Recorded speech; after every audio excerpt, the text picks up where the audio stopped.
Sa ilang minuto'y ilalapag na po tayo sa international ng paliparan ng Davao, ma'am. Oh, napadungaw siya sa part hall ng eroplano.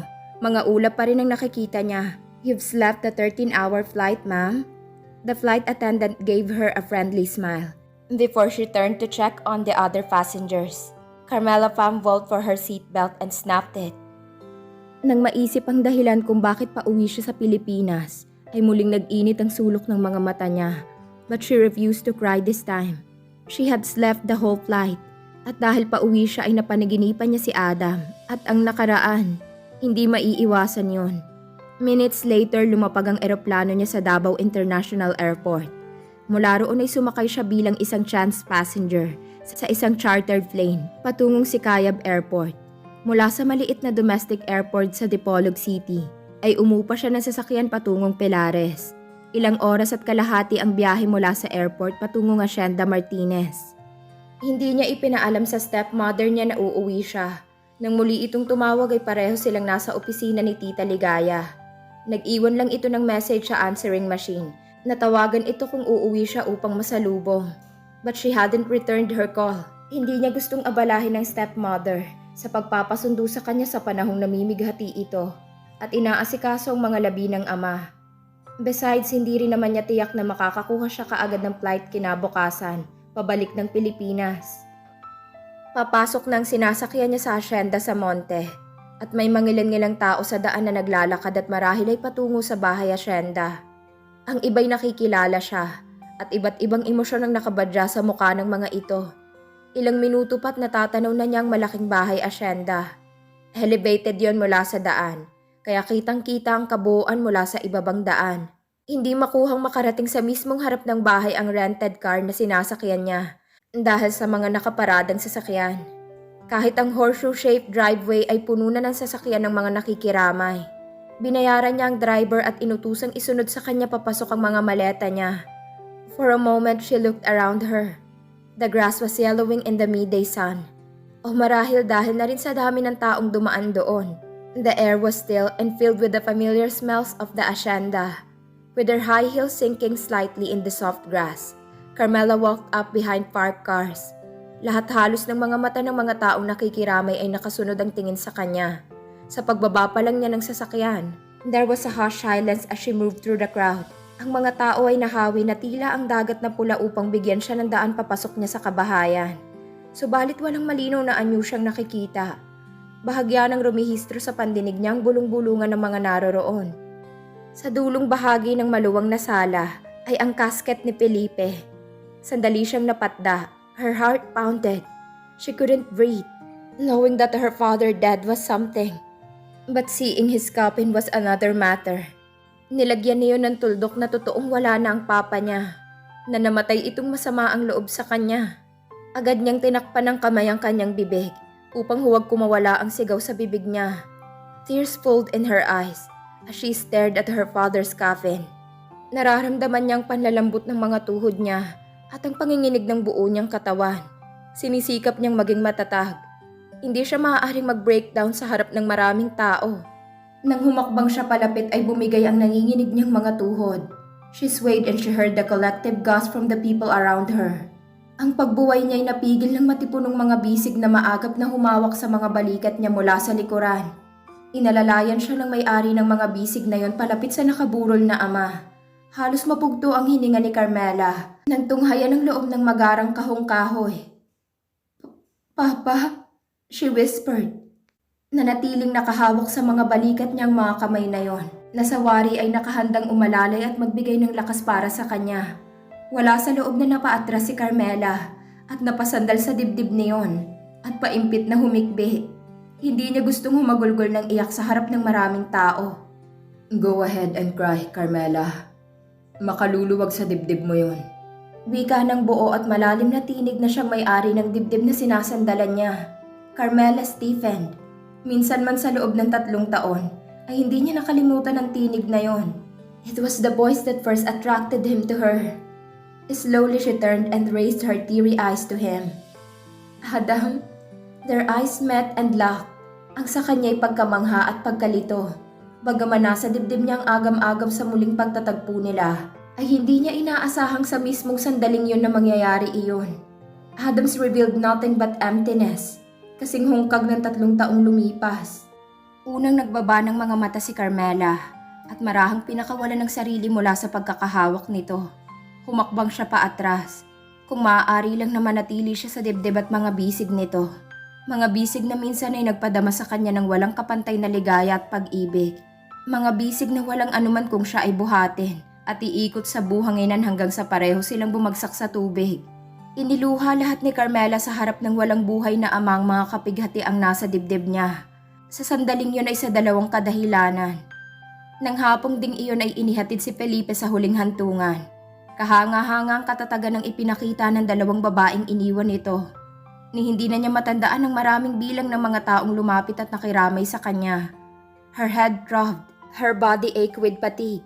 Subalit walang patid ang pagdating ng mga taong nakikiramay hanggang kinagabihan. Pagkagaling sa family mausoleum, ay pumanhik siya sa dati niyang silid upang magbihis lang at muli ring bababa upang harapin ang dumarating pang mga bisita. Subalit nang mabungaran niya ang kamay, hindi niya napigilan ng sariling ilatag ang sariling katawan. Ni hindi niya nakuhang isara ang pinto ng silid niya. Jet lag, matinding pagod ng katawan, puso at isip. Ang nagbigay daan para tuluyan ng magpatangay sa antok si Carmela.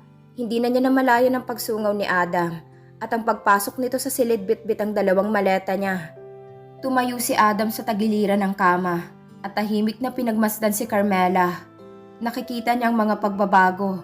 3 years older. Higit na gumanda at pumuti sa paninirahan sa Amerika. The baby fat had gone and was replaced by soft curves, all at the right places. But some things hadn't changed. He still wanted her. His body tightened as he stared at Carmela's sleeping form. Sa nakalipas na 3 taon, ay galit ang nangibabaw sa puso niya. Kung hindi dahil sa pakiusap ni Felipe ay matagal na siyang nagbalik sa Laguna. Halos patayin niya ang sarili sa pagtatrabaho sa 2 asyenda upang pagdating ng gabi hindi na nito guluhin ang isip niya. Subalit nang matanaw niya itong bumaba sa rental car, halos hindi niya kayanin ang lakas ng pagkabog ng dibdib niya. To the point of pain, he wouldn't have been surprised had his chest burst open. Hindi niya ito hinihiwalayan ng tingin kahit isang saglit. Nakita niyang paghahali-halili ng emosyon sa magandang mukha nito. Mula sa pagsisikap na maging matatag, sa pagbukal ng mga luha sa dati ng namumugtong mga mata, hanggang sa pagkamangha at pagkagitla ng makita ang casket ng ama. He saw when her knees trembled and knew she wouldn't make it to Felipe's coffin in one piece if he didn't come to her aid. Sa kabila ng ginawa nito'y naroon siya upang alalayan ito at damayan. Isang dantay ng likod nito sa dibdib niya at naglahong bigla ang 3 taon, as fast as electromagnetic pulse. Yumuko siya at pinahid ng thumb finger ang mga natuyong luha sa pisngi nito. Pinakawalan niya ang buhok nito mula sa pagkakapusod. His fingers gently combed her soft curls. The gesture was so familiar. His chest hurt. Carmela moaned softly, but didn't wake up. Lumakad siya patungo sa paanan nito at hinubad ang mga sapatos at stockings nito na sa pagod ay hindi na nakuhang hubarin. Maingat niyang hinubad ang tailored white blouse and skirt na suot nito. Mula pa sa Amerika, napahugot siya ng hininga ng mahantad sa kanyang kahubdan nito. His eyes covered her naked body hungrily and felt the stirring of his loin. Gusto niyang mapahiya sa sarili and cursed himself. Ipinagpatuloy niyang ginagawa at sinikap huwag maapektuhan. Mahinang umungol si Carmela. Pagkuway, How could you do this to me, Adam? Sandali siyang naudlot sa ginagawa at tinitigan ito. Nanatili itong nakapikit, her brows furrowed in her sleep. Ipinagpatuloy niyang ginagawa at pagkatapos ay inayos sa gitna ng higaan si Carmela. Kinumutan at binuksan ng lampshade. Pagkatapos ay tinungo ang pintuan at pinatay ang main light bago kinabig pa sara ang pinto. Nagising si Carmela nang maramdamang may tao sa silid niya. Si Nana Sela na hinawi ang mga kortina sa bintana at pumasok ang liwanag ng araw.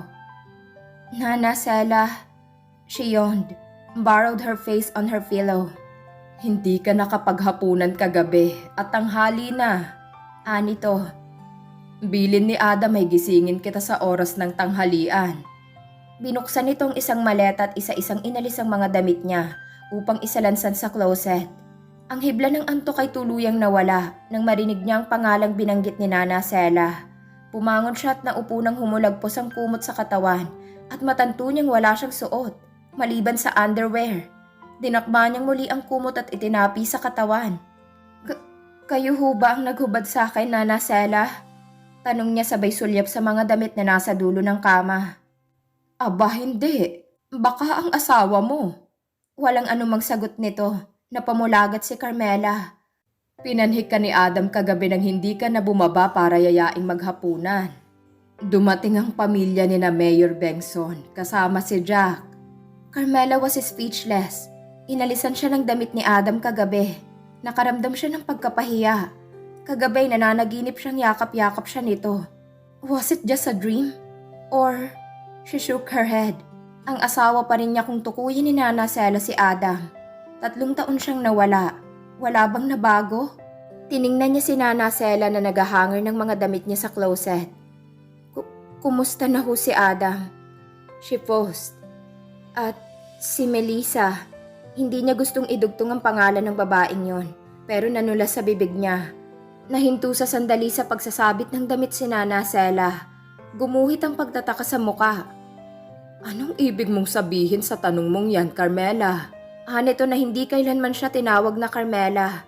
Para dito ay pangalan yun ng lalaki. Nagkikita po ba sila? Parang may laman ang tanong mong yan. Nanunuring mga matang ipinukol sa kanya ng matandang babae. Nariyan ang posibilidad na magkita ang dalawa dahil hayan lang naman ang bayan. Maliban pa sa sponsor nyo sa kasal si Mayor at paminsan-minsan na hindi maiiwasang magtungo si Adam sa munisipyo kapag kumukuha ng kung ano-anong permiso. That was a stupid question. Kung nagkikita ang dalawa ay malamang na binanggit na sa kanya ng papa niya o di kaya hindi na siya nito hinikayat na umuwi pa. O sasabihin nga ba sa kanya ni Felipe iyon? For all she knew, her father had wanted to shield her from destructive rumors. Nang manatili siyang tahimik ay nagpatuloy si Nana Sela. Ngayon, kung may iba kang ibig ipakahulugan sa salita mong nagkikita, tinitiyak ko sa iyo, Carmela, na maliit lang ang pilares at magkakakilala ang mga tao. Hindi maitatago ang anumang lihim. Napatitig dito si Carmela. Totoong sinabi nito. Anumang lihim na maaaring ingatan ng dalawa'y imposibleng walang makaalam. Kahit pa sa 3 bayan magtagpo ang mga ito. May anak na po ba si Melissa, Nana? Gusto niyang makatiyak at wala siyang ibang mapagtatanungan ng bagay na yon na hindi gagawing issue. Alam niyang tapat at mapagkakatiwalaan niya ito. Nanatiling nakatutok ang mga mata nito sa kanya. Tuluyan ang hinintuan ng ginagawa. Hindi ko nakitang lumaki gaputok man ang tiyan ni Melissa. Isa pa papaanong manganganak yun gayong hindi naman nag-aasawa. At kung sakaling magdalang tao man yun at manganak sa pagkadalaga, sa palagay mo ba'y maililihim ni Melissa iyon? Natigilan siya. Hindi niya alam kung anong iisipin niya sa sinabi ni Nana Sela. It all made sense.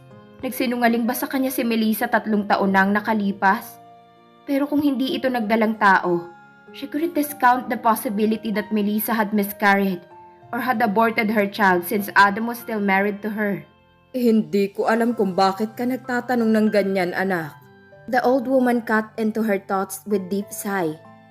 Pero kung may kinalaman man si Melissa sa bigla mong pag-alis noon, masasabi kong naging pabigla-bigla ka, Carmela, anak.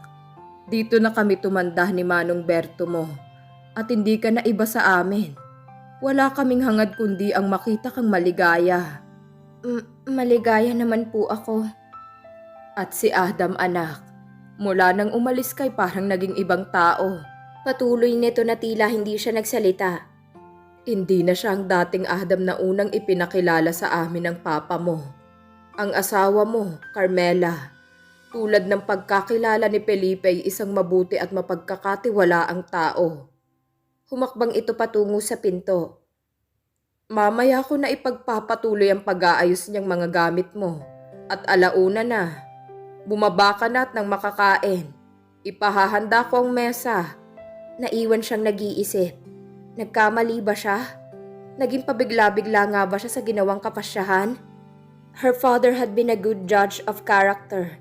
At kung pinagkakatiwalaan nito si Adam hanggang sa huling sandali ng buhay nito, She reined her thoughts. Hindi niya gustong lituhin ang sarili. May mga nakita siyang ebidensya. Maaaring nadaya ni Adam ang papa niya kung hindi man agad nitong pinutol ang relasyon kay Melissa nang umalis siya. Adam couldn't risk her sister's happiness. Tumayo na siya at tinungo ang banyo at naligo. Pagkatapos ay nagbihis at bumaba. Sabay na tayong kumain, Carmela. Ani Elaine nang bumungad siya sa dining room. Hindi pa rin naman ako kumakain. Napaaga lang ako ng gising sa'yo ng konti. Hinila nitong silya at naupo. Siya man ay naupo sa dati niyang pwesto. Tumingin siya sa paligid. The dining room was big and airy. There were 2 newly installed shelves, open and simple, and painted in lemon yellow.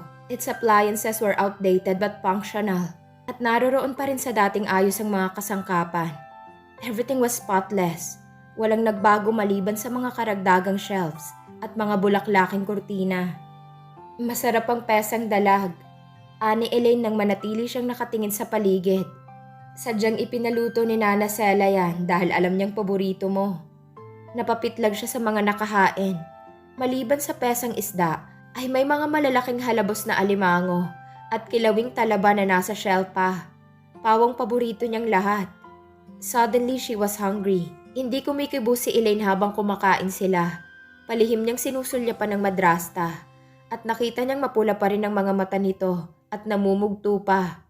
Elaine was obviously not hungry. Maaaring sadyang sinasabayan lang siya. Her throat ached. Pareho silang nawalan. Alam niyang mahal nito ang papa niya. Anong plano mo ngayon, Carmela? Tanong ng stepmother niya nang makitang halos patapos na siya. Hindi ko pa alam, Auntie. I suppose it's too soon to ask you that. I'm sorry. Kahapon lang natin inilibing ang papa mo. Gumaralgal ang tinig nito. Inabot ang baso ng tubig at uminom. Auntie Elaine, she cleared her throat as she looked at her stepmother. Naging maligaya ka ba sa piling ni Papa? Elaine looked her in the eye. My 3 years with your father were the happiest of my life. Kung kaligayahan ng pag-uusapan ay nakapaloob sa 3 taong yon ng buong buhay ko.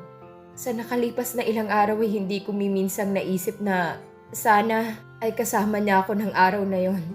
Tulad ng nakagawian namin. Pero umuulan-ulan na ng gabing yon. At kagagaling ko lang sa sakit kaya minabuti ni Felipe na maiwan ako. Bakit pumalaot si Papa gayong masama na pala ang panahon? Walang forecast na may bagyo. Isa pa'y hindi naman kalakasan ng ulan. At 2 linggo na halos na hindi nakapangingisda si Felipe. Dahil nga may sakit ako. You know your father. What jogging is to some people is what fishing to Felipe. Subalit wala pang 2 oras ang papa mo sa laot. Nang magsimulang lumakas ang ulan at hangin, Elaine bit her lip to keep herself from crying. Tears burned in Carmela's eyes, but she wouldn't cry. Lalo lang niyang pamimighatiin ng stepmother. Itinigil ni Elaine ang pagkukunwaring kumakain. Malimit namin pag-usapan ni Felipe ang kalagayan yung 2 ni Adam noong nabubuhay pa siya. Aniya na inalis ang usapan sa namayapang asawa. She cleared her throat. I don't want to talk about Adam, Auntie Elaine. I don't believe in beating around the bush, Carmela. Sooner or later, pag-uusapan natin kayong 2. I'd rather it now. Mula sa sulok ng mga mata niya, ay nakita niyang nakatitig sa kanya si Elaine. Pagkatapos ng kasal niyo, patuloy nito, sa kabila ng sirkumstansya niyon. Walang sino mang tauhan sa asyenda na nakakakita sa inyong nagsabing hindi kayo nagmamahalang 2. Kung anong nangyari pagkatapos ay ikaw lang ang nakakaalam, Carmela. At walang laging sinasabi si Felipe, kundi ang sana'y magkasundo kayong muli. Lalong naumid si Carmela. Anong isasagot niya? Labis na nasaktan si Adam, iha. Hindi ko sinasabi sa iyo to dahil kapatid ko siya. Kung may nalaman kaming ginawang masama ni Adam, hindi mo na siya dadatnan pa rito. Kahit ako hindi ko konsintihin anuman yon. Elaine took a deep breath.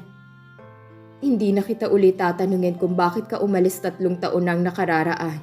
Carmela, all I am asking is to be reasonable and give your marriage a chance.